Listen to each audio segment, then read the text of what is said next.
Okay, good evening, everyone. Welcome to the session Saturdays for Sustainability Learning. And today we are connecting in one more week, one more session to discuss sustainability, understanding a different aspects of sustainability. So, if you have a question, why this discussion forum? So, I'll just quickly share why some of the whys and what you will get out of this 1 hour. So, this is nothing but a mastermind group, peer-to-peer learning, helping to understand the problems in sustainability and especially focused on solutions. So, we are not here to just discuss problems, but we would also like to find some solutions which we can apply in our day-to-day life as well. And if you are investing 1 hour, more than 60 minutes in this session, so these are some of the things that you can take away, learning something new, one new concept or a new aspect of looking at something, networking with fellow professionals, then learning career opportunities. You're free to ask your queries, questions. It's always welcome. And the thought leadership. So where we collectively take sustainability discussion in the future for the world. So that is something we would definitely would like to achieve. Just in 30 seconds, I'll discuss each of these ideas. So the fundamental idea for this discussion, maybe if you ask me, so that is one is DIKW pyramid, and which I feel in today's time, we have more data, more information we can possibly consume, and especially for sustainability, there is something new coming every day. It's not possible humanly to read all this and stay updated for all that updates, but collectively we can. So that's why this 60 minutes will equip us for that. Okay. And the second is discussion and question and answer is, I think, the best way to learn. So please feel free to share your insights, your experiences. So this is a synergistic collaboration, non-judgmental discussion forum. So I would request everyone, please feel free to add your expertise, your experience. These are not as a expert sessions. We call it as a guest session. That is the purpose. So everyone is learner, everyone is the resource person in this session. So please contribute whatever you want to share. All right. So if you have joined this session, so I hope you have registered with this Google form, and that's how you will get the calendar invite and then also a link to WhatsApp group. So if you are there, you will get the updates and you will stay connected, and it will ensure you will also join the next session. So I will recommend, if you have not registered yet, please do so. Only one time registration is required. If you have done already, you don't need to do it again. Okay. All right. So with this initial introduction, let me quickly uh, share what we are going to discuss today. And I'm very happy to share today's topic, which is very relevant for all of us, which is responsible AI for sustainability. I'm happy to introduce Mr. Siddhesh Wagle, who is also who has worked in a more who has experience in technology for more than a decade, and he is यहाँ पे AI and systems consultant, and also he is hmm the founder SystemsTree. Okay, so ठीक है wonderful. Welcome, Siddhesh. Thank you so much for this, your time and your expertise. So I'll just quickly stop my screen, and I would request you to please start the session. Yeah, Yes. thank you, Dhananjay. Hi, everyone. So I will just share my screen.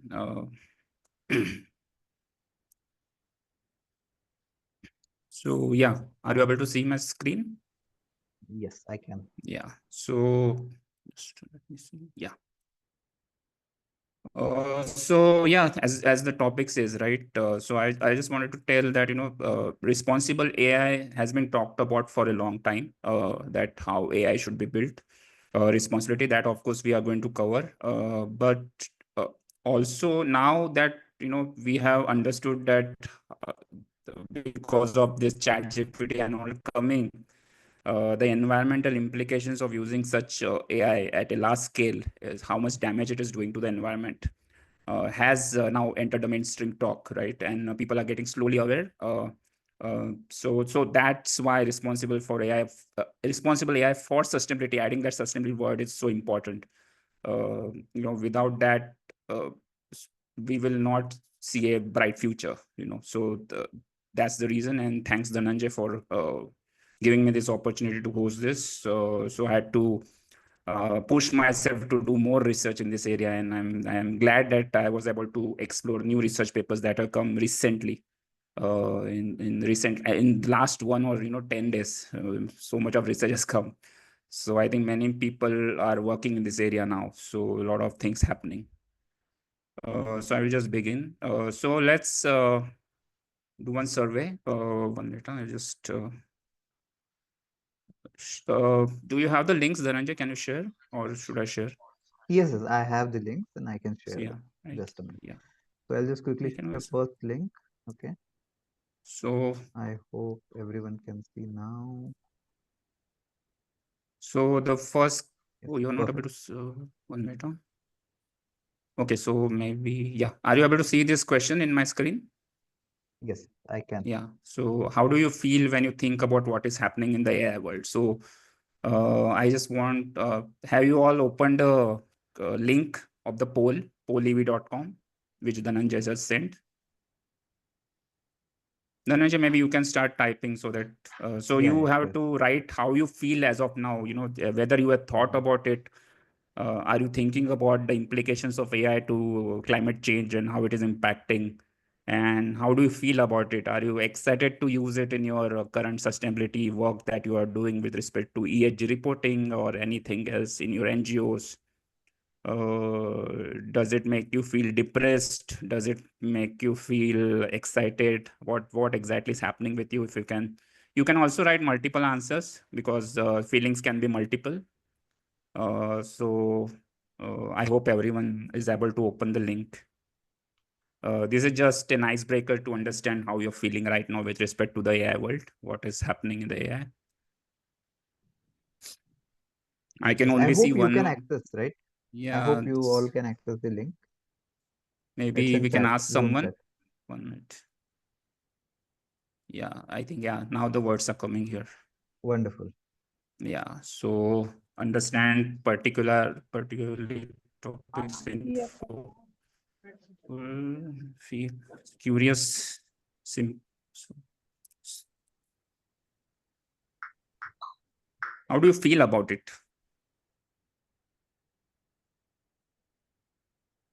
So, It's for example, simple. I was initially when I started my AI career, I was excited to work in the field of AI. But as of now, I'm a little bit uh, kind of sad to see the scale at which it is happening, and no one is paying attention to the environmental impact of AI. It's awesome. Yeah, of course, this is an awesome field to work in and use it also because it a lot of words. Dhananjay, you Yeah. want to talk about few words? Anyone else will like to talk about how they feel? Vijay, you want to talk about it? You work in technology, right? If Yeah, I'm yeah, not yeah. wrong. Yeah, yeah. Yeah, most of them are like say this tanks. Most of them are like decarbonization solutions which Hmm. companies have adopted, like climate resilience and adaptations. What we have seen, AI helps to rapidly analyze the data, quick data, and can be analyzed. All the emission factors whichever are available now, they can be easily pulled based on the geography, everything. And this can be also AI driven, can used for forecasting, especially on the energy, especially on the energy Hmm. national grid, and improving a lot of other things. Yeah, like machine learning can also be used for sustainable business Right. practices, especially on the audit front. So It was in a lot of difficulties. hmm, Now audit is yeah. made very easy by using data transparency, everything. So you are more hopeful uh, to use this technology. Yeah, yeah. Yeah, yeah. Great, great. Anyone So else want to talk about this, or I'm should we? Yeah, Pradeep. I can just yeah. I'm very recent to the world of AI. So recently I started taking interest from Hmm. both this environmental point of view as well as project management point of view. And no doubt Hmm. AI gives a lot of additional power to the people who wants to do, and definitely all routine work can be can be converted or given to the AI, and which is completely redefining the responsibility and organizational structures. AI along with other industrial automation there are certain roles, for example, CEO, Chief Operating Officers, maybe this role will vanish in coming years. So it's such a big role, so it will be quite, you'll say, quite disrupting as far as the way we work and the way our organization will look like in coming future. So how do you feel about it, in the sense, are you more positive, excited? What side you are from the sustainability point of view, AI's impact on sustainability? AI, if you talk about AI impact on sustainability, it is, if I say the positive side, it is a tool which enables to look in a more deeper way as in the sustainability issues, and also I will say the moment you have more inner understanding, more data you have, so you will be able to take more decision towards correct decision, I will say, and will be able to block the kind of fraud or something like what normally we hear about the sustainability and decarbonization, like foresting, auditing. So all things will be like the small minor things can also appear the moment you have a big data and you can analyze data from the past and current data. So that way it is I will say quite positive in my opinion, the application of AI. For sustainability, there are few issues like energy consumption and etc. But I think the energy consumption is maybe big than the normal computation, but the energy savings potential on the other way by having correct decisions are quite big. So this small disadvantage may not be a kind of bottleneck, or you can say roadblock for AI. Okay. Yeah, Bhaskar. Hi. Right. So what I believe, AI can contribute significantly as far as sustainability is concerned. So like presently, the data has been collected, and with the help of algorithms and machine learning into deep learning, we can come out to some awesome solutions, or the bad things that are happening to our environment. And at the same time, we can also identify some solutions to the same, how we can sustain a particular product or a particular thing, or what lifestyle we can change in our daily course of life, so that it can have a significant impact on overall carbon emissions and all the relevant processes. So I believe AI can be a very good tool for us to to spread awareness and to let people understand the implications of the things that are happening right now in the world. Thank you.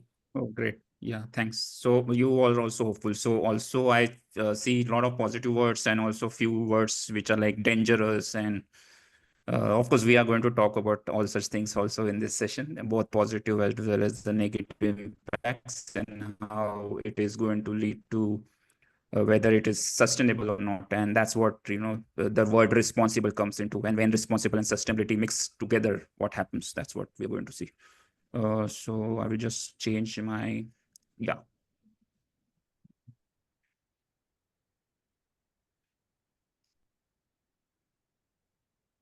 Yeah, you are able to see my PPT, right? Again? Yes, we can. Bhaskar, you can lower your hand, I think, so if you're, yeah, thanks.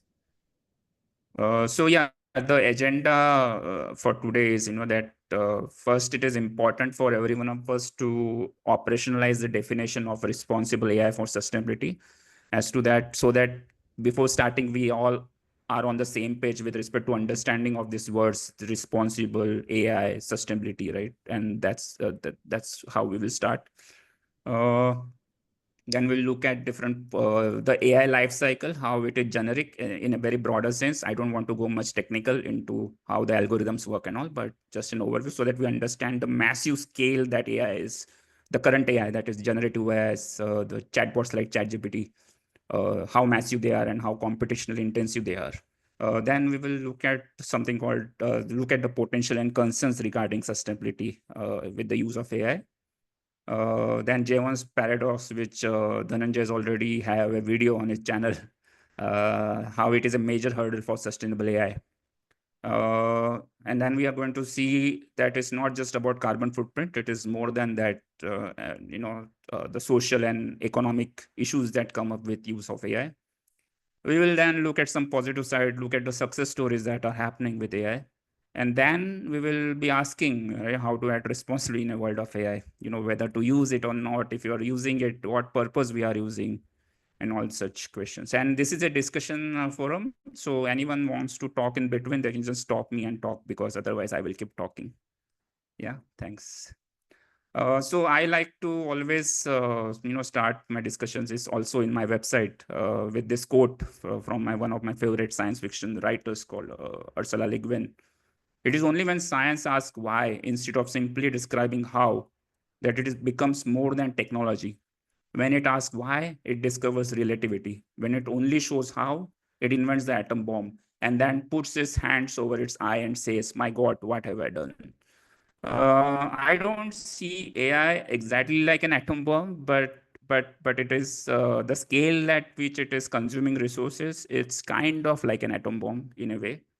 We will talk about what different SDG goals it will impact, but of course, so the purpose what Dhananjay came up with this topic, it's a lovely topic because we are talking about the why rather than the how AI works. We are not interested in that. We are going to ask the ethical question regarding this topic of AI, right? So, and this why is more important than how, how you can spend 10%, but I feel 90% of the time working on any technology, we should be spending on asking the why we are doing what we are doing, why we are working on a particular technology, and what is the purpose of creating or using such a technology, and that AI is. So we have another question. Dhananjay, can you share or should I share? Yeah, 1 sent. minute. I will, yeah. Yeah, you can Did check you it share? Yeah. in chat. Yes. Yeah. So Dhananjay shared another question link. So if you can answer that question, what kind of AI you use to get a glimpse of what AI we have started using as a community, and for what purpose we have started using for our daily use. Are you using ChatGPT, image generators? Okay. Someone has started using for generating code. Summary is becoming very popular I think, in ESG sector. Vijay might correct me if I'm wrong, like, for, generating report of research articles or reports and to help. Yeah. Yeah, yes. You can also give multiple answers. Yeah, Vijay, sorry, continue. Yes, Siddhesh. As you said, right, most of them, the Bloomberg or Sustainalytics, they use a lot of AI now. Earlier, they were not Mm-hmm. using, and also this ESG platform use code for generating, Mm-hmm. yeah, and creating content, creating everything is used by AI now. What it does is Right. just like using as assistance, like AI note taker. AI has become an assistance for a particular Mm-hmm. person. It will take like 10% job can be done by within a minute and everything can be done. Mm-hmm. Right. One interesting thing with this output of this poll is that, I don't use AI has not come. So everyone is using, and of course it Yes. needs, of course there will be a temptation of using it, like, because it is so effective and it saves our time. But I have avoided using as much as possible to, create this presentation, ChatGPT. Because of course, I will talk about why I avoid using AI as much as possible. There are some social issues to it or reasoning issues to it, but so this presentation at least is, I don't know about how Canva does it internally. It might be using some AI, but from the thought, reading research papers and all, I not used AI as much as possible. So yeah. And just observation on this. So Yeah. actually, when we talk about the use Sure. or application, so many of the apps, like WhatsApp also, now I guess there comes like a Meta AI in the search box. Yeah. Even most of the application softwares, like as you said, Canva, or maybe Grammarly, or all other kind of software. So everyone is coming up with their own AI system and how they can Yeah. use it. So this is So I will, of course, talk about this, why that is dangerous in a way, using AI at such a huge scale. from the environmental point of view. But as of now, let's be positive and that, okay, we all are using AI in some of the reasons. So I will continue. Yes, please. Okay, so this is a diagram I made just as a glimpse of what is happening behind the scenes, right?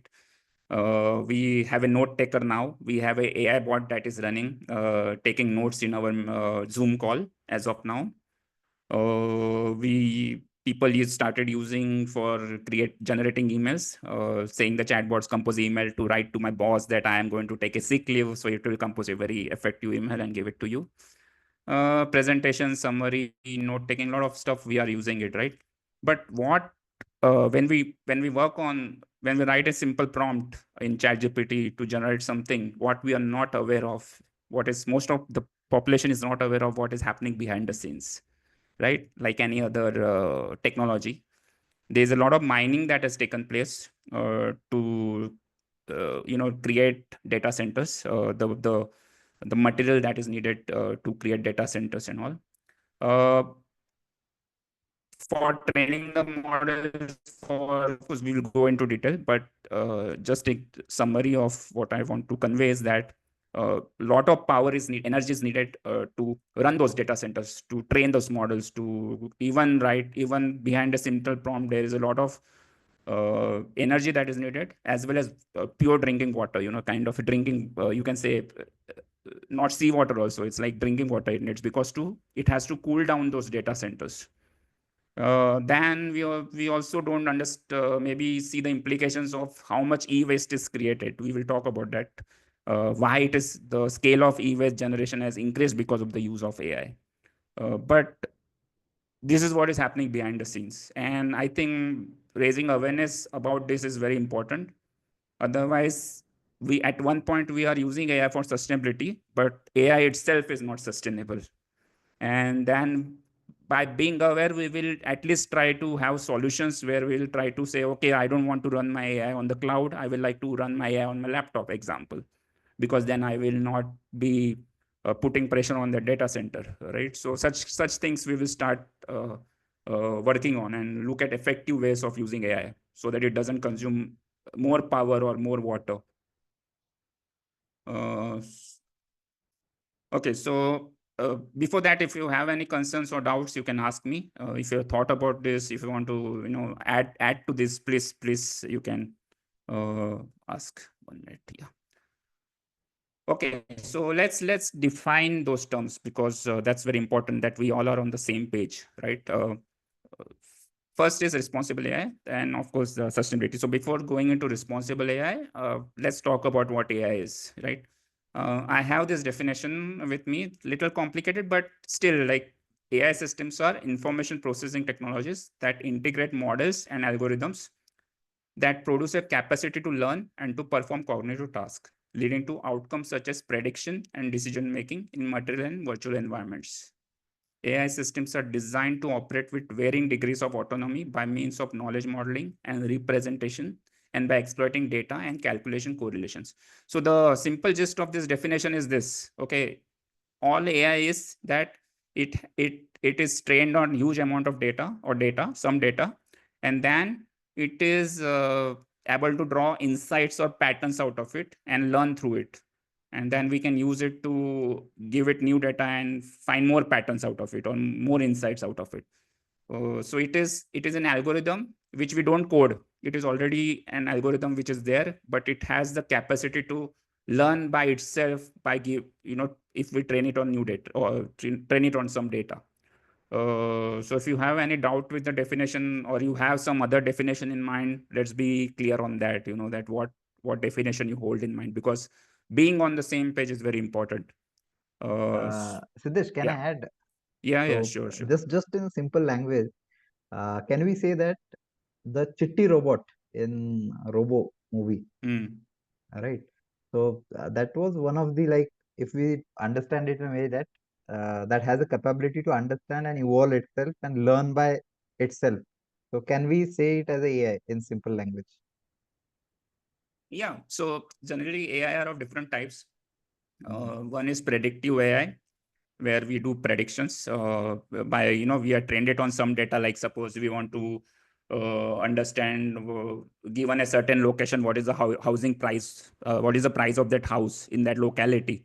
So you will train it on a huge amount of data in the city. Okay, this locality, this is the price, right? And then you give it a new locality or house and say that, ask it the question, what is the price of this house? So you're doing something called as predictive analytics, like you are inferencing on new data, right? Second is the generative AI that have come now, ChatGPT and all, Right. which is trained on huge text data or image data or whatever, and then you are generating new things out of it. So that is generative AI. And last is something which the entire AI world is working on, which is artificial general intelligence.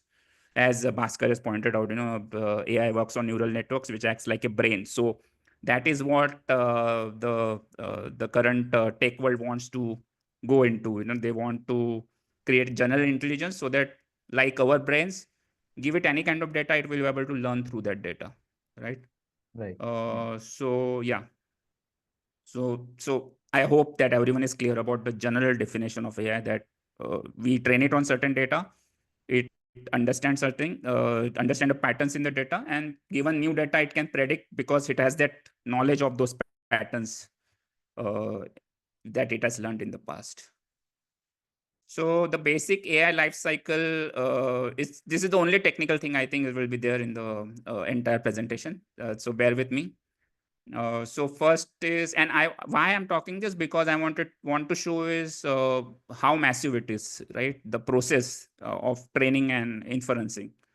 So you collect data, you pre-process it, you bring it to a level where you can give it to the AI model to train itself on, right? So it goes to something called as a training phase, where it trains itself on the data.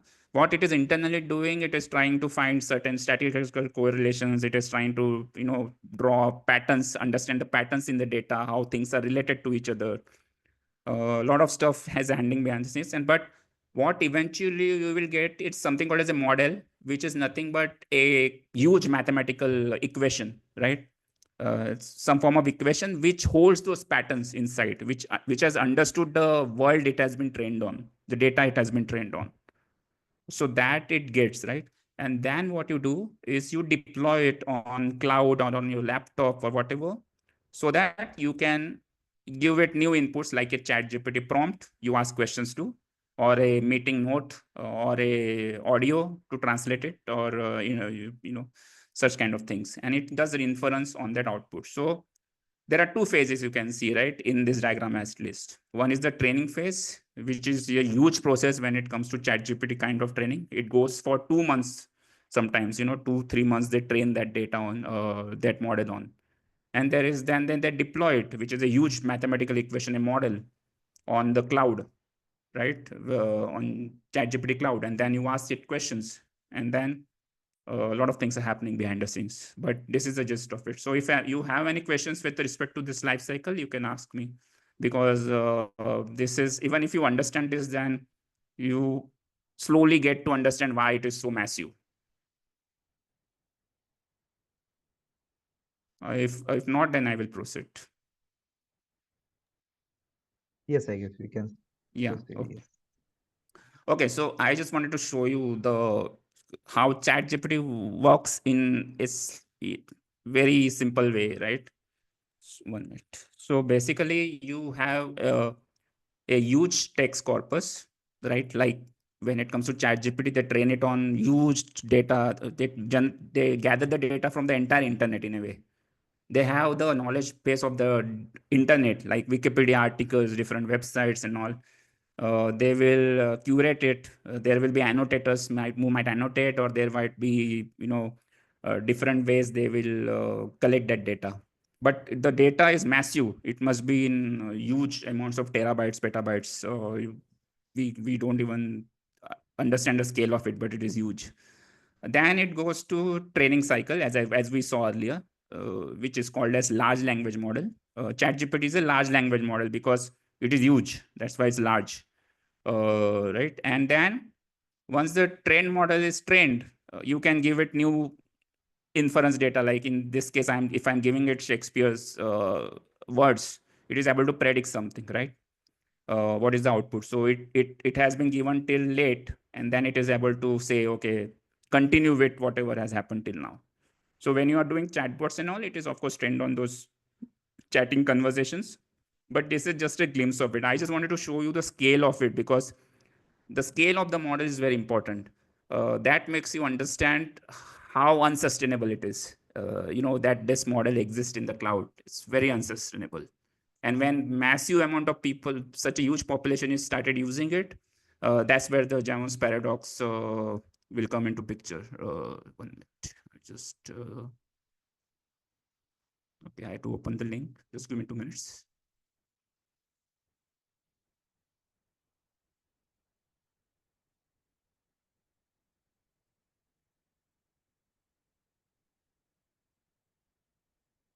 Okay, can you see this link?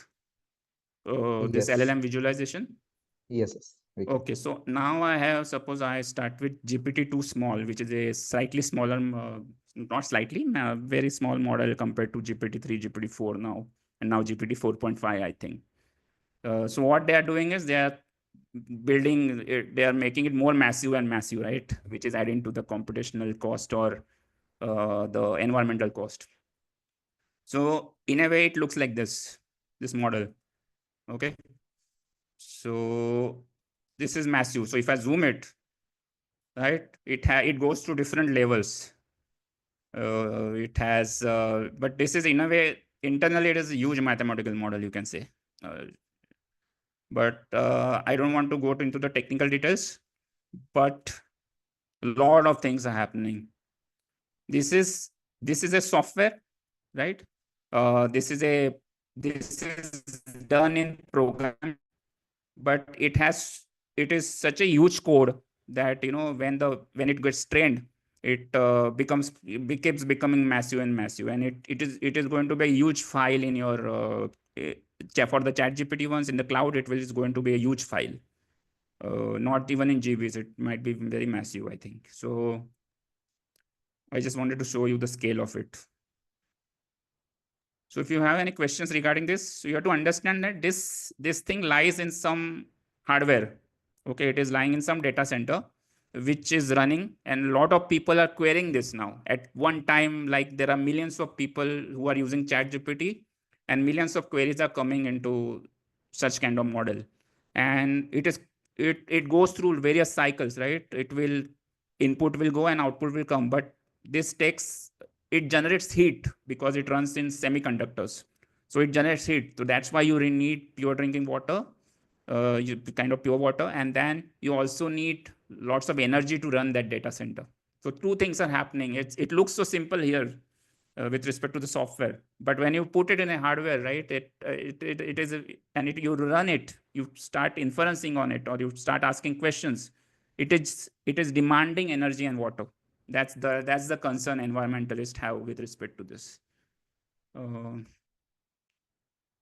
Siddhesh, just a request. Can Yeah. you please show? You have shown the small model, right? So can you please Yeah. just for comparison GPT-3 Yeah. just So small. just So 10 if 15 you seconds? see the layers, see, just imagine that had just one vertical, just one. I think GP2 just has one vertical line, right?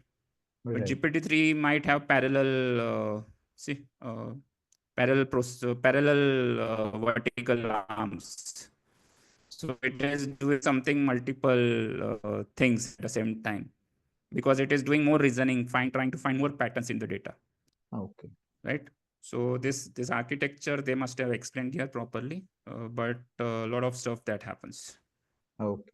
Great. The overall architecture might be same, but they keep adding new layers to it. New computational layers to it for more processing, for more understanding of the data. So maybe we can say complexity and scale both are increasing, right? Day by Yeah, day. both are increasing. Yeah, complexity is also increasing. Perfect. Scale is also increasing. For us, it's a black box, but the black box is consuming huge amount of power and water. That's the concern. Okay. So yeah, we just did. We understood the scale of it, and I wanted you to see it because we are not able to imagine it, but it's huge. So we can't even write the mathematical equation because it's a black box for even the scientist, right? Because the neural network is so huge. All right. So Siddhesh, there is one question from Yeah, Akhil. yeah. Is there any way now to evaluate one's impact of using AI in terms of carbon or water footprint? I was just thinking how one probably understand it. Any benchmark, any Okay, calculator as of now? so I was going to talk it in the future slide, but what has happened now is the tech industries are not moved. Initially they started with the transparency. I'm going to come to the slide of responsible AI. So they were Sure, sure. We can responsible. discuss there only then. No Yeah, problem. We sure, can sure. I park will, the I will, question. yeah, No yeah, problem. yeah. I will of course discuss that how these tech industries are and why it is so difficult to evaluate these things. But we get a gist of it. Okay, it is massive, so we have to use it carefully if we are using it, and how many Right. people are using it in our organization. That also a question. Okay, so I have one more question because I already covered it in a way, but let's just ask people. Do you think? Sure. Just posting it. Yeah. Yes. You think improved technical efficiency alone will ensure net reductions in environmental harm? Do you think that as AI progresses, as the research progresses, and Google, Microsoft, and OpenAI, all these organizations try to improve their algorithms and try to make them more efficient, do you think it is going to ensure net reductions in environmental harm? If no, then why? And if yes, then why? So as of now, everyone is writing no. So if anyone wants to talk about why no, I would like to hear from them also.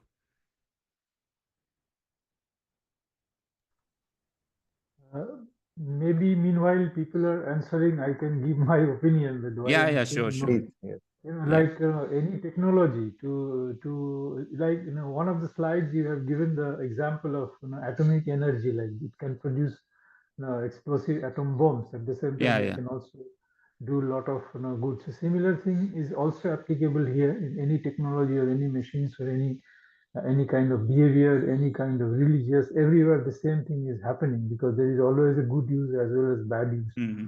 So that's why it is important to like in our social science we train people what is good, what is bad to do in a stable society. Similarly, possibly for AI also it is necessary to establish such kind of such kind of what I say guideline. I will say in a simple way Right. that what is a good practice and what is a bad practice. Because sometimes people will do bad practice without knowing that it is bad practice. So as the AI is improving, at the same time, all the companies or all the leaders at the same time also in equal energy should tell people what is a bad practice while we are using AI and what is a good practice while you are using AI. Yeah. Thanks, Pradeep, for that insight.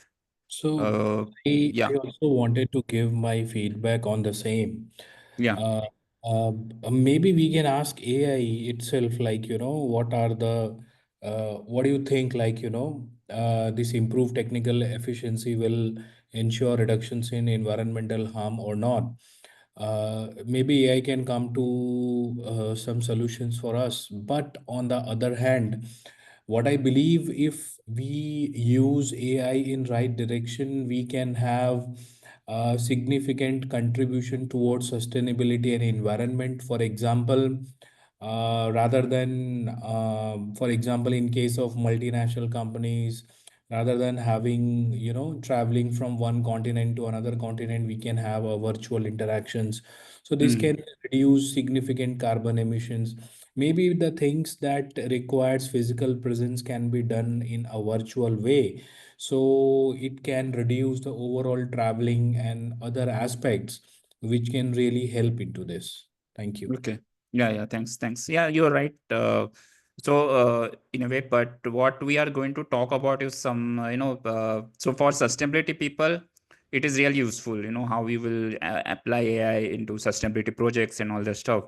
The things I'm going to now talk about is, that why this no is right in a way, that why it is not going to, like any other technology, it will not ensure net reductions in environmental harm.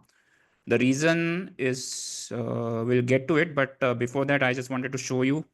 Let's be clear with the definitions I just wanted to cover. I don't want to get into details because of the time. But responsible AI is defined by tech giants. If you refer, I have the links here. Dhananjay will of course share the presentation. But if you go to those links, they already have a huge amount of content related to responsible AI. They have teams, they have ethics teams, and they are amazing people. They are doing a great job. They are trying to also internal activists who are trying to protest what is happening internally with respect to the scale at which AI is deployed. So basically, responsible AI is nothing but a set of principles related to ethics and the values that the company should hold dear to. Like it should be safe, trustworthy, beneficial to all. It should not be just beneficial to the rich, but everyone. There should be fairness. It should not have bias towards certain community. All this stuff. So because of time constraint, I don't want to go in detail with respect to responsible AI, but I think we know kind of the ethical values that we hold dear to with respect to.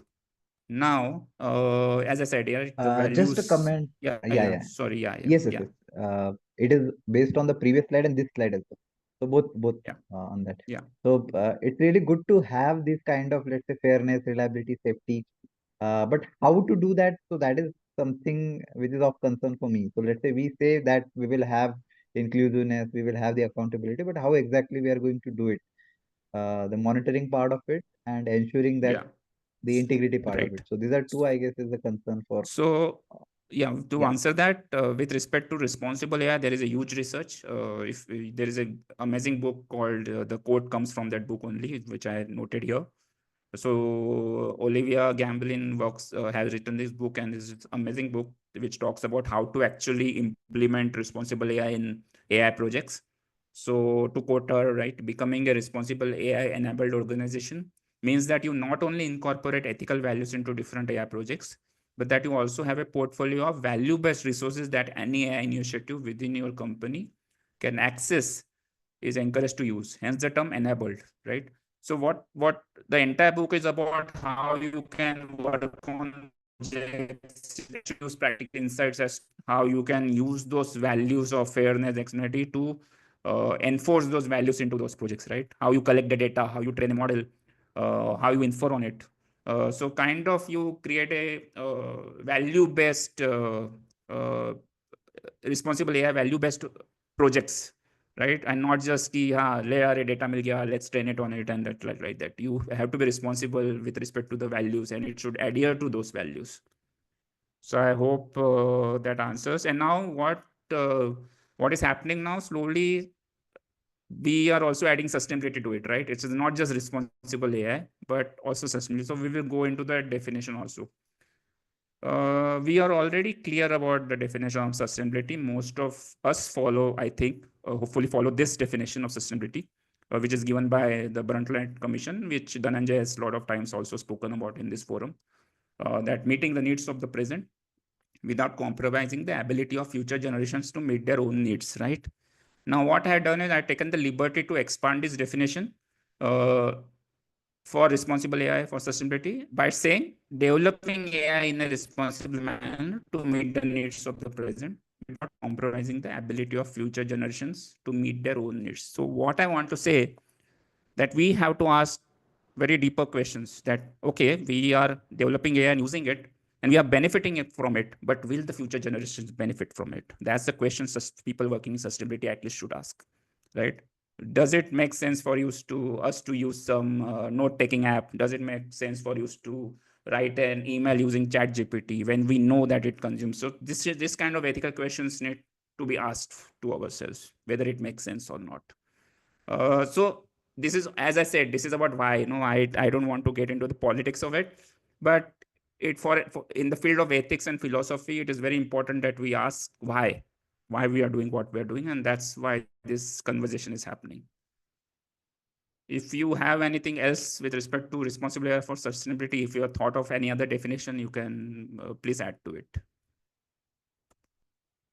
Okay. So now I just wanted to add one comment sorry. only. Yeah. So generally we talk about responsibility and accountability for a person, right? So we Right. can hold someone responsible, and it's also debatable that can a person holding a position in organization be responsible for all these things. Maybe if you take the example of Bhopal gas tragedy, right? Yeah. So how the company was responsible or accountable, and if the complete organization, while doing so much harm to the environment and the people, gets bankrupt and everyone, let's say, absolves about their responsibility and accountability. So that's a concern. And here we are talking about the artificial intelligence, the systems behind it, which is a technology, not a person also, right? So Right. how do we ensure it behaves in a certain way, the values that we talked about? So I guess this would be a very interesting topic, how the research and how the people Yeah. involved into it are trying to solve it. Yeah, you're perfectly right. And this book tries to answer those questions as to how embedding these values in your projects can actually help you to not create AI that is dangerous, or but it doesn't talk about sustainability, right? It is because it was written many years ago, when uh, people in ethics actually started thinking whether looking at AI from ethical values. So you very right question. So we'll get into that also in the. So now we have seen the phases, the AI life cycle. Now we have to keep this in mind when this thing is happening: data collection, training an AI model, deploying a model, and inferencing. Right behind the scenes, we have to keep in mind that suppose you have a data center in Maharashtra, and Maharashtra is totally, I think, correct me if I'm wrong, but totally dependent on coal, right? And you have a data center in Maharashtra, for example, and you say, okay, I'm going to make Maharashtra AI enabled, right? And you create a model like ChatGPT, and you deploy it on a data center in Maharashtra. Maharashtra is already facing water issues, right? The data center comes near some village, right? And people start using it. And of course, we start asking it questions in Marathi. I think someone is mute. Someone is. Can you mute, Dhananjay? Who is on? Done, Okay, done. I got an echo. Yeah. So now people start.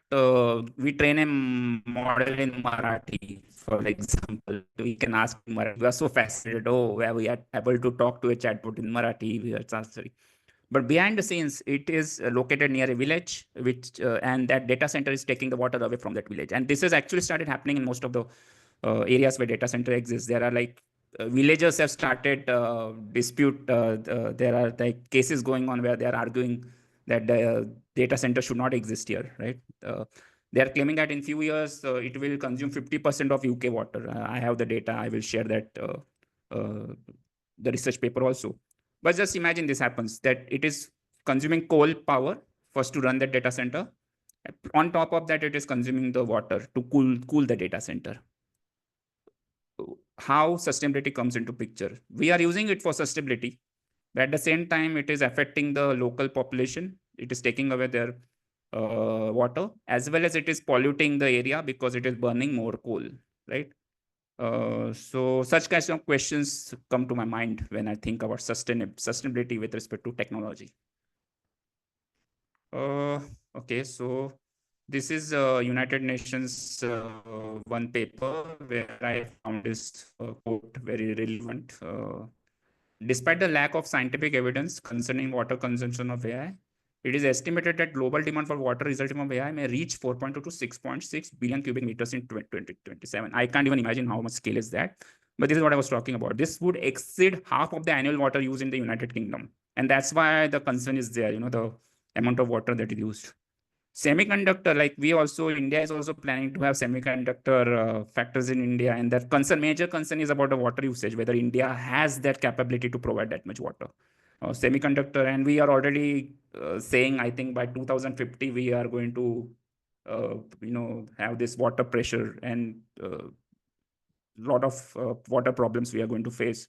So whether this makes sense, right? Such kind of questions come to my mind, at least. Requires large amounts of pure water, while data centers use water indirectly or electricity generation and directly for cooling. The growing demand for data centers in warmer water scarce regions adds to water management. Yeah, Bhaskar. Yeah.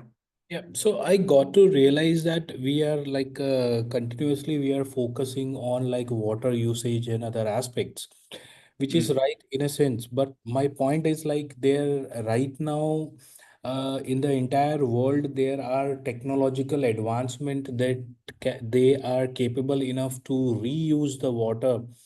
And let us say, if not reuse the water, then the heat that has been generated from these servers can be utilized for other purposes also.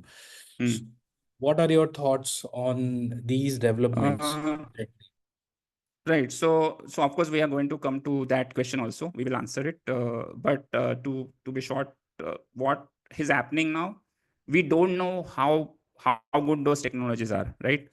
At the same time, when the solutions are coming, at the same time, this AI is getting more massive, as we saw with the ChatGPT models, right? 3, 4, 4.55. Now they are talking about multiple reasoning, like chain of thought, which they like we have. The query will not just have input and output; it will go to multiple chain of thoughts to do that, and it is taking more. So even if they are able to do something with respect to the cooling down the data center, but the scale at the same time the scale is increasing, right? So how efficient that technology is and it is working is doubtful. And I am of course sharing the papers with shared the papers with Dhananjay. He will share with the group. But you can actually read those papers and you can get real data whether that is actually happening or not. And according to me, it's not happening the way they scale, right? And we will talking about why it is not going to be much effective, that No, solution. So I okay, hope that I, answer. I, Yeah, yeah. yeah, I got it. But I Mm. mean, let us not take an example of AI, but the industries. So nowadays, for example, I am right now living in Aurangabad. So in Aurangabad, the government have made compulsorily to recycle the water that whatsoever you are using, because we are coming under water stress state. Yeah. And the water Yeah. of this area is like really very good for distilleries and breweries. Mm.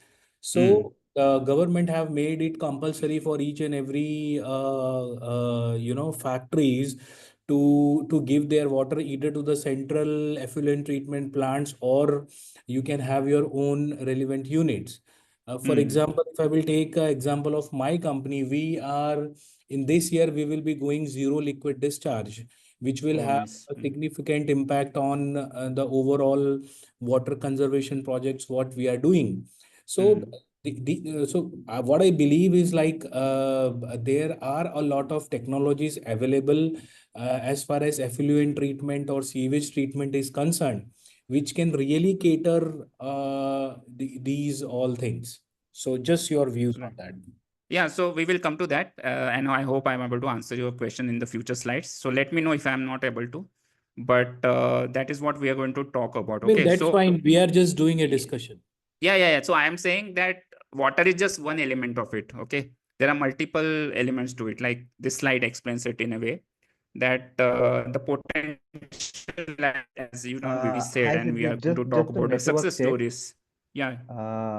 I guess there is some network issue with your end. I'm not sure whether it's with Yeah, my because I system or others am are also able facing. to I am able to not Can everyone just see anything. confirm? Just You are able little to bit. hear me, right? Yeah. No Okay. problem, Siddhesh. We are able Okay. to Okay. Yeah, hear no you. problem. There's a little bit of hitches, but I think it's okay. We can Okay. continue. Okay. Okay, Sure. great, No worries. great, great. Thanks. 1 minute. Just me just check. Yeah, it looks fine as of now. Yeah. Because Okay, I'm please continue, Siddhesh. yeah. No problem.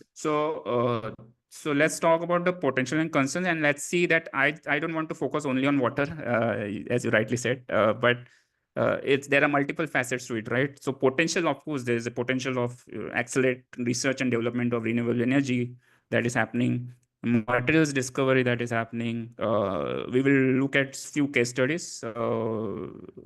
Emissions monitoring that is happening. Of course, we get whatever predictions we get of weather and all, they use AI for that. So that's very effective, right? ESG reporting people have started using. But a concern is that the carbon footprint is increasing because of the use of AI. That we can't deny. It is happening, right? Unless that is controlled, unless we move to totally renewable. And also one thing which is very interesting that has happened is, since the demand of AI companies to you, the data centers have increased, the number of data centers as well as the scale of data centers have increased. Their they have to show that they are green, right? So they have started demanding more renewable energy, and they are taking away this renewable energy from other people. So because they are able to pay and all this stuff. So this political things are also happening in the area. Water consumption, as we said, material resource demands. So a lot of materials are needed. I think cobalt, different elements are needed to create those semiconductors. Then e-waste from frequent hardware upgrades, right? This is a major concern.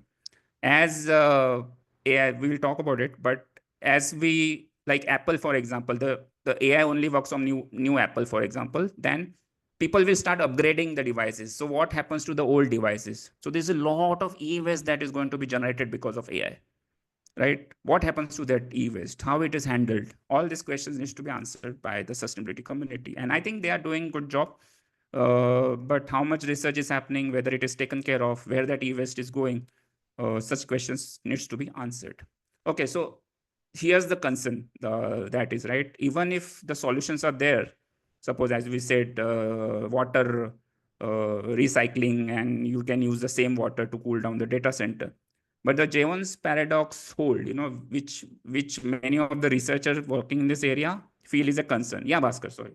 Yeah, I'm sorry, like I'm keep on asking questions. So No worries, that's the thing. Yeah. so basically, I don't know. I have a slight different opinion about the e-waste and other aspects, because if you can see that I am from an environment, health and safety background, and trust me, on daily basis we are receiving a lot of rules and regulations from government bodies.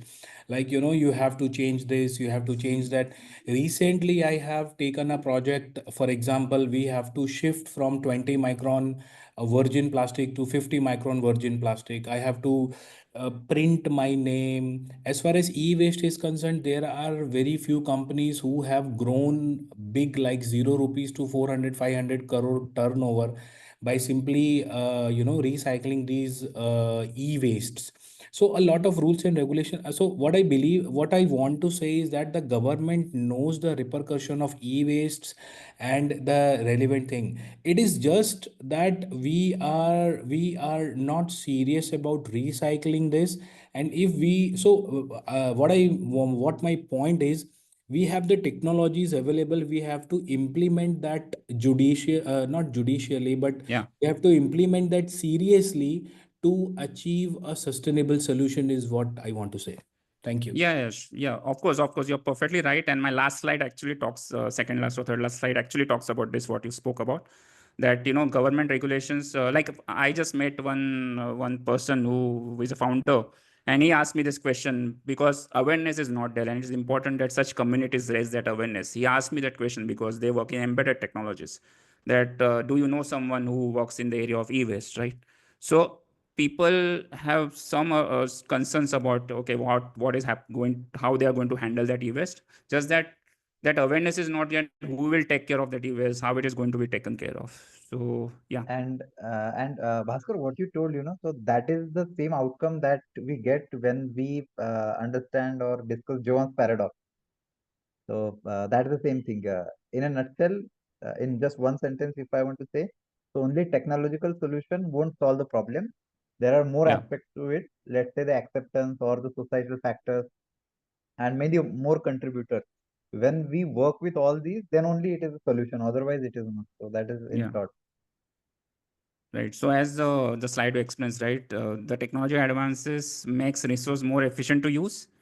So the AI might become more optimized and, more efficient and all, but the cost reduces, like per query cost might reduce, and more people will start using it, right? And the demand increases and the consumption increases. So again, the pressure on data centers will increase. So we can't deny that the number of data centers and are increased, and they have water demands. Even if it is recycled, they are taking water away from that villages, right? So such things can't be ignored, at least. That is the data that is talking, and I have the research papers to back them with. So yeah, so these are the things that are happening, right? The competition. Yeah, you must just, if you are on Twitter, you will see the disputes that happen between OpenAI and Elon Musk X. They will have fights that, okay, who is become creating more powerful AI. So it is more about a lot of other stuff, right? Egos and all this stuff. So these organizations want to build big, massive AI, right? And this is is this sustainable? Is a question we need to ask. Is this ethical? A question we need to ask. Who is it benefiting? We need to ask. So that's uh, so one more thing happened, like AI, Google was doing very well with respect to their sustainability goals, and suddenly AI things came and they again have changed their uh, policies and all regarding this. So uh, 48% in 5 years. This has happened because of the large language models, the huge models. For small models is not a problem. You can, like, if you are able to train a simple model on your data on your laptop, that's a great thing. But if you are going to use a massive model like ChatGPT and all, you have to ask such questions, whether it is worth it or not. Right? Found to be spent. This is another interesting thing that has happened. Like, the oil and gas industry has started using AI chatbots or AI for drilling, for finding more oil. So their pace at which they're able to find more oil has also increased. Of course, they are using AI for handling their leakages and this and that. They are doing a lot of good, trying to do good stuff also.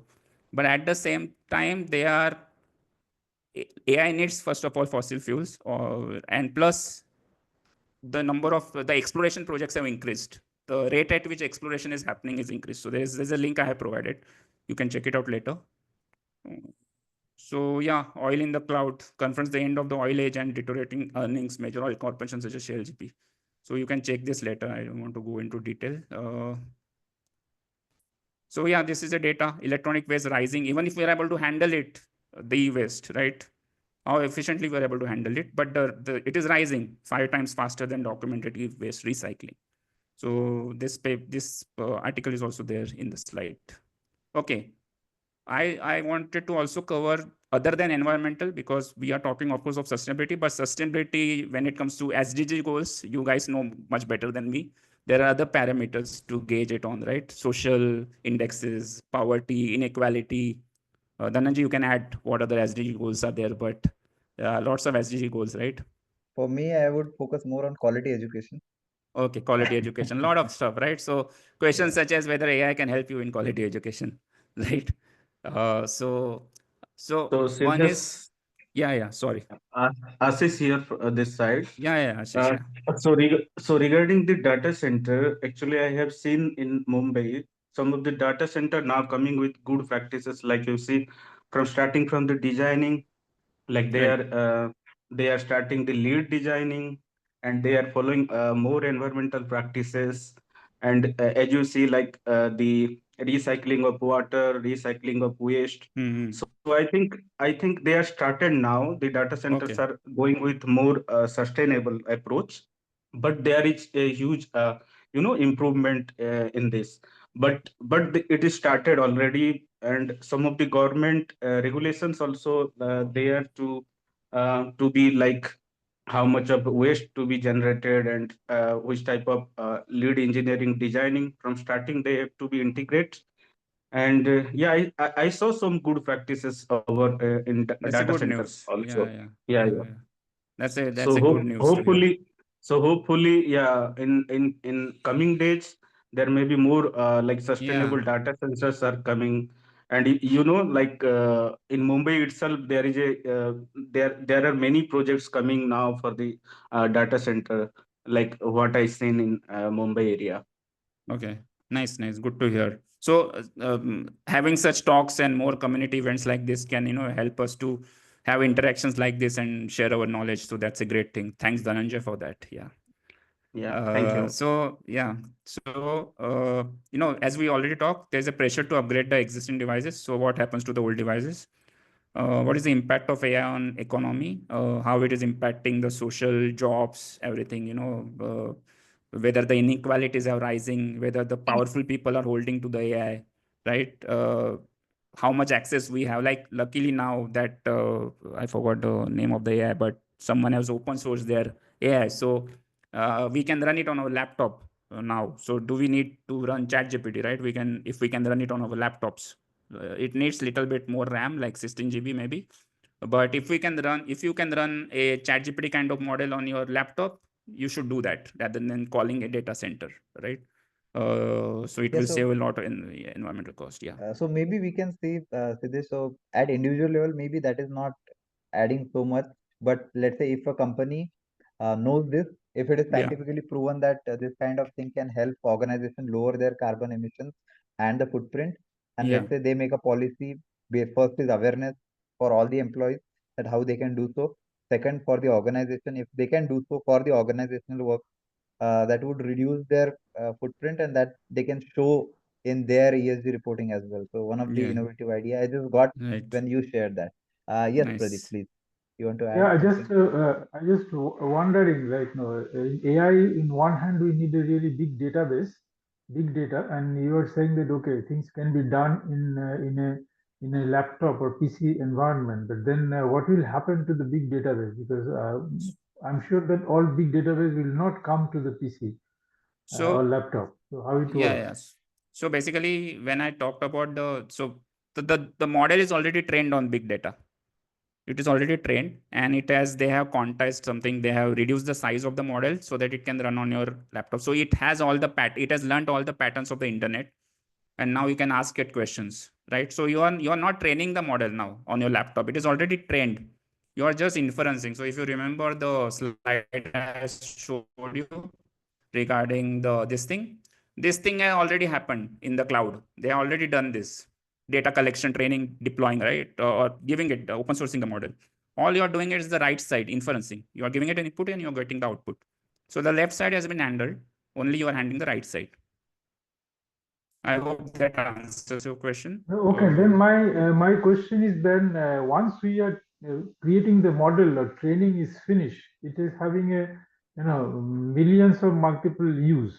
Then if you're talking about the consumption of water and power, this may be a one time, or unless we continuously keep on training and then improving the model. So for example, every month I will have a correction in the model, so I run the big database every month, then it is a concern. But say, for example, we develop a model and then we release it to the user and they use it for some time, maybe say 6 months, 1 year.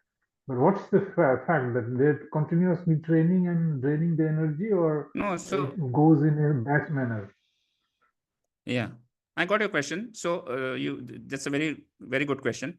So it's not just if it is on the cloud, the ChatGPT kind of model, it's not the water usage and the energy usage is not just restricted to training, but during inference also, because a lot of people are querying that ChatGPT model at the same time. So it is running, right, and it is demanding that energy and water to cool down also. So it's not just training; it's inference. If it's on cloud, if it's on a laptop, you don't need to cool it down because you have the fans and all, because it's a small model. It is they have reduced the size to run it on. It might be not as good as the ChatGPT, but it might give you. It will do the task like summarizing your text or writing your email or whatever, right? So I hope that answers, Pradeep. Yeah, so actually it also consumes some energy PC by laptop, but I understand the proportional energy once we are processing in laptop, Yeah, then in cloud is less. So that way yeah, we get some positive energy yeah, balance. yeah. Oh, And also that I know, right, how I'm using that model. Also one thing like which the one of the values that you hit is the privacy, and that your data is not going out. So that also the user is more that you can ask it any kind of questions, and the model will not publish it outside the internet, right? Because the chat gpt, when you're asking it, you are conversing, it is also storing that data with them. And if you're asking it private questions or having, so there are a lot of ethical questions when it is used in healthcare, mental health care, that you are chatting with it regarding mental health and you are telling it all your secrets. You don't know whether how they are storing the data, right? So those are questions that come into the mind. Yeah, Yeah, and health and education and the information. So just imagine someday now we see terrorism as an activity of physically doing some harm, right? But what if we just understand scenario, this is a risk, right? So for AI also, somehow that model got compromised and it is giving false information and which is at a critical stage, let's say for healthcare or for other essential things. So that is a huge risk. So I'm not sure how that is currently handled, but I guess that is already been taken care, but still it's a risk, right? Yeah, true. Another thing I wanted to address was time rebound effects, which I don't want to go into detail, but something like now, if we optimize our time because of using AI, we suppose you are able to create ESG reports in 1 day rather than 4 months. What you are doing of the rest of the time, how you are using it, whether you are using it sustainability or unsustainability. So that's such kind of ethical questions that come into mind. This paper I have shared is a beautiful paper. It got released recently. You should read it. It has amazing insights in it.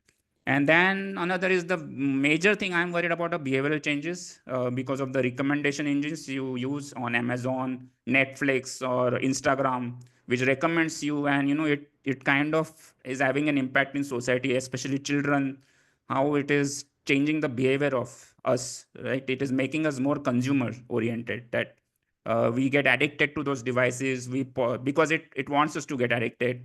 Then it shows us targeted ads based on AI. We get targeted ads, right? So a lot of things that are happening. So enough of negative things. I will start with some success stories so that we don't find that I'm only talking about negative aspects. Okay, so DeepMind is doing amazing work in AI, right? They started with gaming, but they are now using same technology to, like, they are able to, as rightly said, right? It has reduced Google data center cooling bill by 40%, right? So they are able to optimize that energy consumption, how it consumes energy by using that machine learning algorithms. Uh, then this is an amazing thing that happened last year. AlphaFold came up with is able to predict the structure and interactions of all of life's molecules. So proteins are basically the life structures that like hemoglobin or proteins like that. Now previously it was very difficult for us to understand because it's a very complex 3D molecule. It's very difficult for humans to understand how the molecule looks, right? So we were doing it at a very slow pace, but because of AI, the pace has increased, and this is going to help us in identifying all the kinds of molecules, protein, which we already done. And now and they have open sourced it. So now pharmaceutical companies can actually create new drugs. There's a lot of drug discovery can happen. Even Indian firms who are not that major scale can also do that. The only problem I see here is that there's a high chance that there will be fewer companies like big pharma companies that are expert in such kind of things, right, to create new drugs. And if they price it very high, and you can see a lot of TV series on Netflix who dwell with this issue, they price it very high, and then only like little population is able to afford that. And so such kind of things can happen. That's so the SDG goals that are going to hit, not just carbon, but the inequalities, whether it is growing because of AI. Then this is amazing work by Microsoft that has happened last year. I think this 1 or 2 years ago, that we are able to now detect new materials, right? Like the scale at which we are able to detect new materials has increased, and this is going to help us with maybe finding devising better batteries, like they might last longer, or maybe some replacement to plastic. We don't know. So let's hope for something better comes out of this. So these are a few success stories that I just wanted to talk about.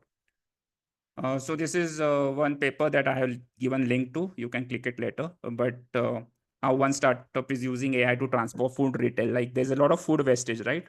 So this startup has devised some machine learning algorithm which can detect that, okay, if uh, the expiry date is coming closer, so you automatically give discounts. Such kind of things people are doing so that people will buy them, right? And you save that waste. That is another success story that I found. Okay, so we don't have time, so I will just skip this, I think, Dhananjay. Yes, sir. Sure. Okay, so I think we spoke few of the things about how to act responsibly, right? One is that you limit the scale of AI. That is the pace at which AI is growing. Maybe governments will be able to, like Europe is doing a lot of work in that area. It is trying to have a lot of regulations with respect for the AI companies. That way, few of the tech giants are upset. Then carbon tax, of course, that we already know. Then make organizations accountable as much as possible with respect to the environmental damage they cause. use AI only for climate action. That is my perspective, right? By creating tools for climate adaptation, environmental monitoring, and sustainable planning. So this I feel strongly that if we are using AI, maybe climate action, healthcare, whatever, use it for better use and not use it for haphazard, creating haphazard applications, right, which have no purpose, like changing image filters, adding filters, whatever, like some kind of applications like that, more entertainment driven. Make AI companies accountable and force them to make their energy and water usage data transparent. So these demands are increasing with more activists asking, demanding such kind of your data to be transparent, because it's still not transparent when it comes to OpenAI and such companies. So we are demanding more accountability from tech giants. Spread awareness about the environmental and societal impact of AI, right? Yeah, so this is one thing we are doing now, spreading the awareness, right? So many of us here are already aware, but if this video goes out and few people more watch, maybe they will get more aware about this. And Dhananjay is doing an amazing job with respect to holding this every week. So yeah, what is this week number, Dhananjay? What is the week? 72. 72. And ensure that the AI that is designed respects human rights. And this is the major concern I have. And this is where the AI industry should be paying attention, whether you are, continue to, like, for example, the fake news that spreads on Twitter, such things, that AI should be devised such that it is not impacting a larger population. Like, just imagine an AI bot creating fake news and it spreads and someone is affected, right, from a vulnerable community. That all concern. Last Okay, 1 2 so minutes, Siddhesh. yeah, just 1 2 minutes. Yeah, we are done. So the question I ask is to use or not to use, right? It's a similar question we ask with respect to plastic bottles or plastic, whether to use it or not, and is there an alternative? So similar question we can ask with respect to use of AI, like ChatGPT and all, whether that really is needed or not. Okay, so this link, Dhananjay, you can share it later. This is a Sure.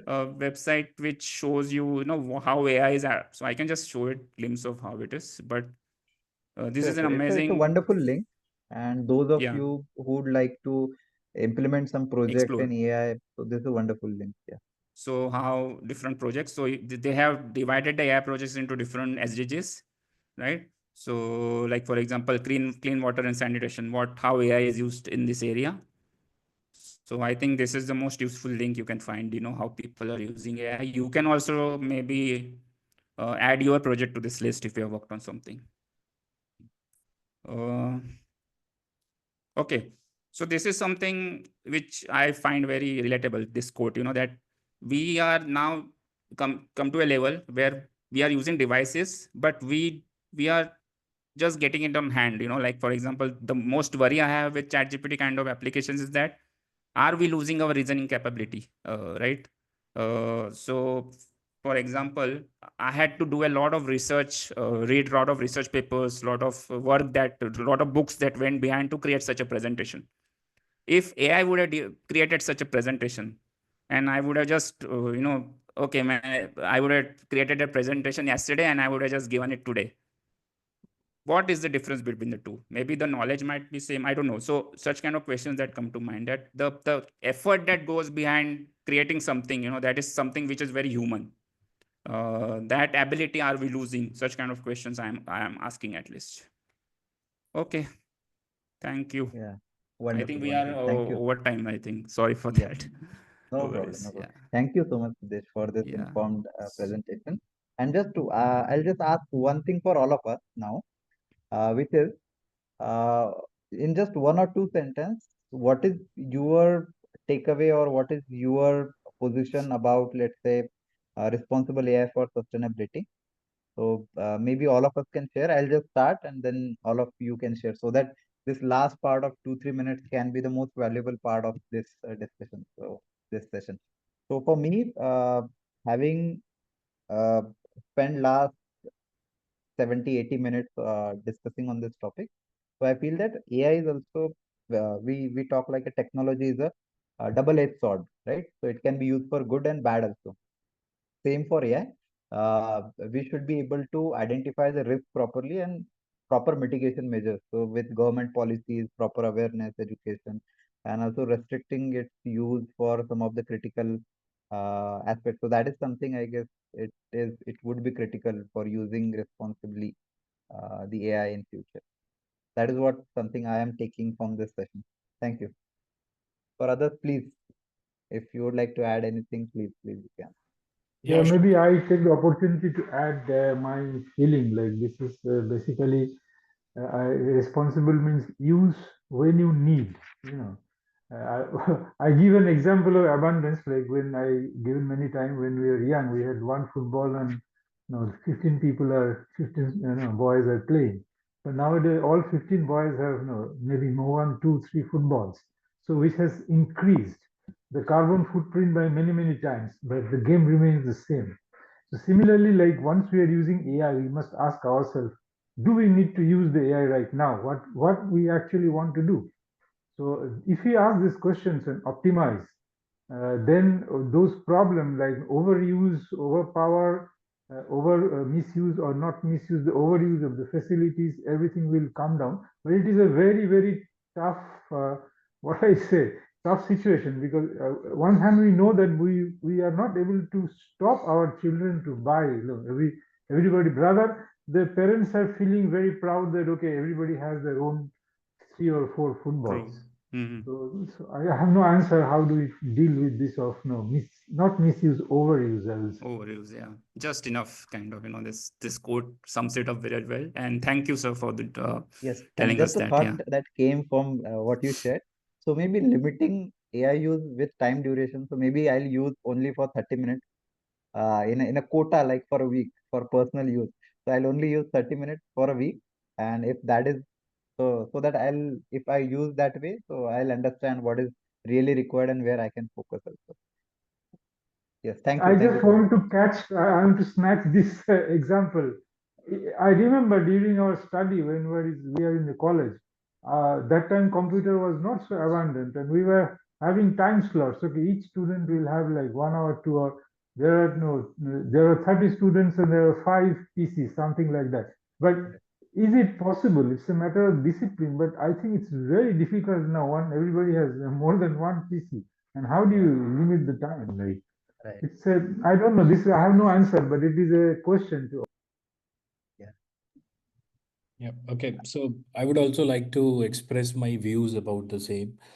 I mean, thanks Siddhesh and Dhananjay for this session. The first takeaway what I can take is to think like how AI is harming the sustainability quotient or the environment. So I will start to think about it from now onwards. Secondly, I believe that usage of AI is like very critical for for example, for healthcare industries, where if you can see Google CEO Sundar Pichai's speech, like I think few years back, where he was saying that with the help of just retina scan, you can identify more than 50 type of diseases. That includes your cardiac risk markers also, which was again a very great statement by him, and people were like very much excited to join this AI revolution. But on the other hand, because AI is such a strong thing, so I'm sure we can use it in a way to grow sustainably. And I'm sure we can do that. So, for example, uh, if we talk about, let's say, consumption of water in these data centers, we can have advanced technologies to do so. We can have data centers in the middle of an ocean where there is abundance of water or something like that. We can think about to ensure the progress with respect to AI shall grow, because AI can only grow when we will feed him data, and based upon the data calculations and algorithms and neural networks, it can give us the correct and right type of information. So specifically the sectors like healthcare and other, we must encourage AI to be there. But again, as said, like, who will make the definitions, like, what is a good AI and what is a bad AI is a big question in front of me. So that's all. Thank you. I totally agree to the healthcare aspect, and the only thing I would like to point out is the SDG goals of income inequality, or the that it is benefiting. Suppose we just to add to that, suppose we are able to detect that some illnesses or issues with respect to health. If a person is able to afford to take healthcare benefits, right, is able to get that kind of treatment, then only it makes sense. But suppose the detection is also free, but if that person is not able to afford insurance, there's no insurance, or there's no, so at the same time, the government or the policymakers should make sure that these things also get handled, that everyone get equal opportunity to get those treatments. So that's why the SDG goals are so important, that we are not looking at just one goal, but at the same time we are looking at all the goals. Yep. Okay. So here one question is what about the job security in the field of, like, if I am saying also in the sustainability domain, like some of the company hiring, like if they are hiring for 10 people, they only hire one people, and with that technical expert or with that subject matter expert, they are preparing some softwares, and the like the rest remaining people are not hired. So this is an example. So I'm just afraid of the job security in Yeah. like each sector. So yeah, it's like if a what you can say, if a employee is working for 15 years throughout her life and gain the technical expertise in that field, and within a minute AI can just, you can say, give the answers. So there is a like situations. So yeah, it may be advantages and also in the case of disadvantages. True.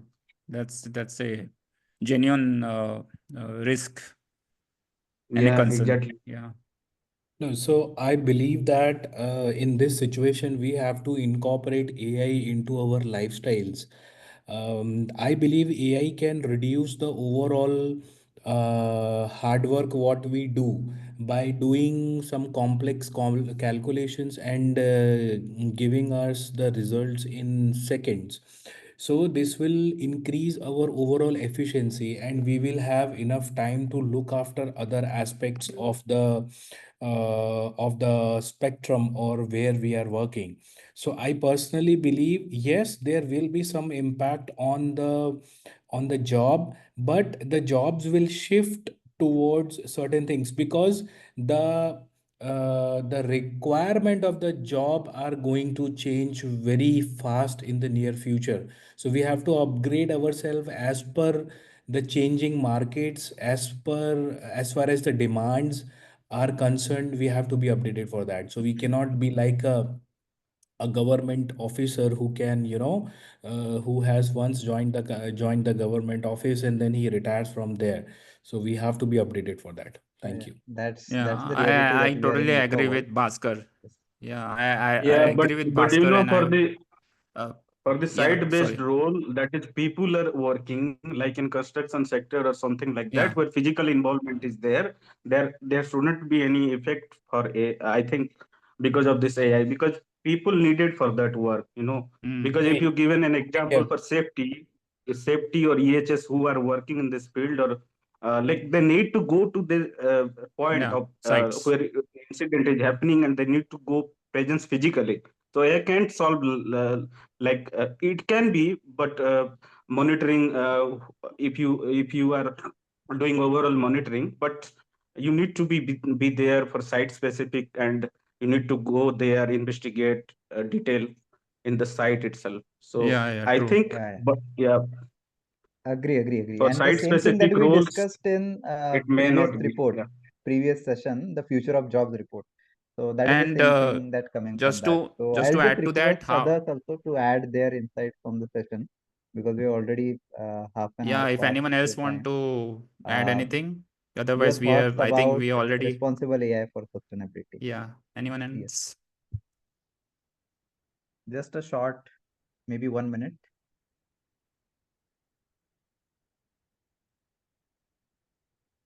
Yeah, I can only add thank you very much. It was a really interesting session.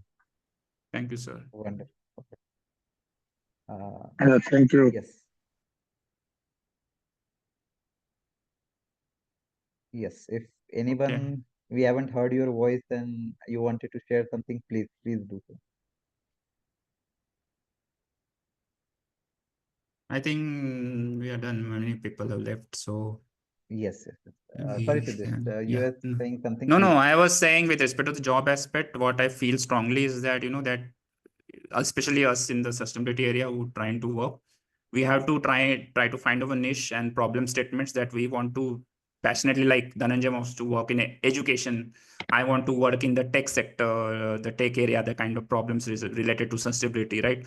So we have to find those problem areas and we have to talk and, work on projects related to that, even if initially we'll get less pay, but we have to keep working in that direction so that, we keep evolving and learning and get to a point where we are satisfied with the job, because at the end we need that meaning in life. But yeah, so find your niche and find your core area where you want to solve those problems, and you can then use machine learning which runs on your laptop to draw insights. Yeah, Sure. So this is very interesting topic, and we will definitely connect with one more session on this topic. There is one research paper that came during COVID time, the delta concept. It's not skill, it's distinct element of talent. So that is a McKinsey study. So that was also interesting report. We will definitely have it in one session. But yes, thank you. Thank you so much, Siddhesh, for this informed session. And you took really a lot of hard work, and your preparation was also, I could see during all these days. So thank you. Thank you so much for this thank you, wonderful Dhananjay. session. Yeah, thank you so much. It was wonderful. Great. Yeah. And thank you so much Thank you, all guys. for your Yeah, pleasure. insight. Bye-bye. Great. Okay. Bye. Thanks Have a and great bye bye. weekend. Thank you. Bye-bye. Take care. Okay. Good night, everyone. Good night.